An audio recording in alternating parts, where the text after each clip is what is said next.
Well, with moves as the Lion Salt and the Walls of Jericho, he catapulted to the top of the WWE, and now he's branching out as an author. Please welcome former WWE wrestler Chris Jericho.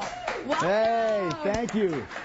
I want to branch out and become one of the Nick kids. Are they adorable? That was or what? awesome. Can he dance? I can. Whoa, whoa, check out that move. Look at this one. I got to audition for it. No, that looks like Thriller, Michael Jackson. Yeah, that's right. I guess I thought I was inventing something, but not. You might be too old for that. I'll be one of the Nick adults. Perfect. We'll get you in on that as soon as we can. Yeah. All right, let's talk what's happening all over SmackDown and Raw. We're seeing this little advertisement, little commercial about Save Us. What is that coming about? Is it about you coming back into the business, or what's happening?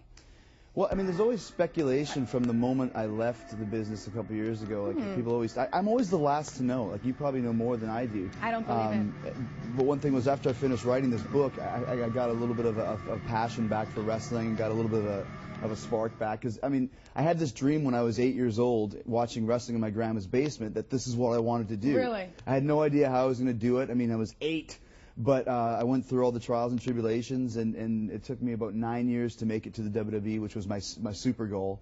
And this is, the Lion's Tale is the story of all these trials and tribulations to get there. So the answer is I will come back at some point. I just don't know exactly when. Could be tomorrow, could be next week, could be a month from now, could be a year from now. I don't know. I'm a magician. I have secrets and tricks. I know you do. Look at this. I have a rabbit. I see it. Look, I pull a phone out of my pocket. See? Oh, and a pigeon. Good trick, huh? Thank you. Next? Thank you. The amazing Jericho.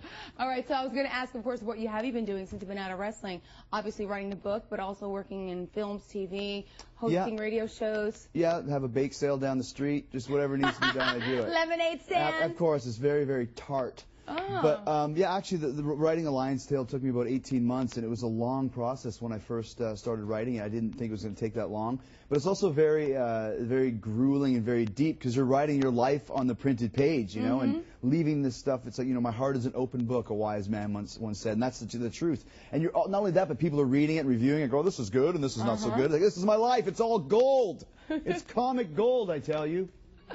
All right, let's talk about Chris Benoit, another subject here. I know you were good friends with him, and in the book you mentioned him a lot. Can you tell us about what it was like, to be friends with him?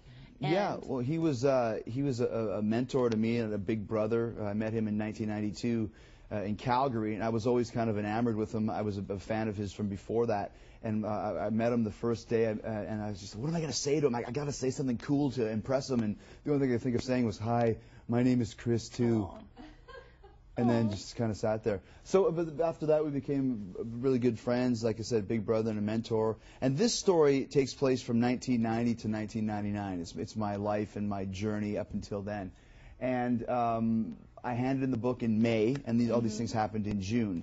So I wanted to go back and write a little bit of a foreword just to explain this is the guy I knew during this time frame. And because it was like kind of an 800-pound gorilla in the room, because it's such a funny, comedic, humorous story that I didn't want to have that hanging over this dark cloud. Well, thank you so much for that. I'm sorry we have to cut it short right now, but of course, very important, we have to go talk about this book, A Lion's Tale. It's around the world in spandex, and it's currently available in bookstores, as you can see here. And you guys can meet Chris today. He'll be signing copies of his book at Borders on Wall Street at 12:30 p.m. And now, hold on. You got to read that. We'll be right back.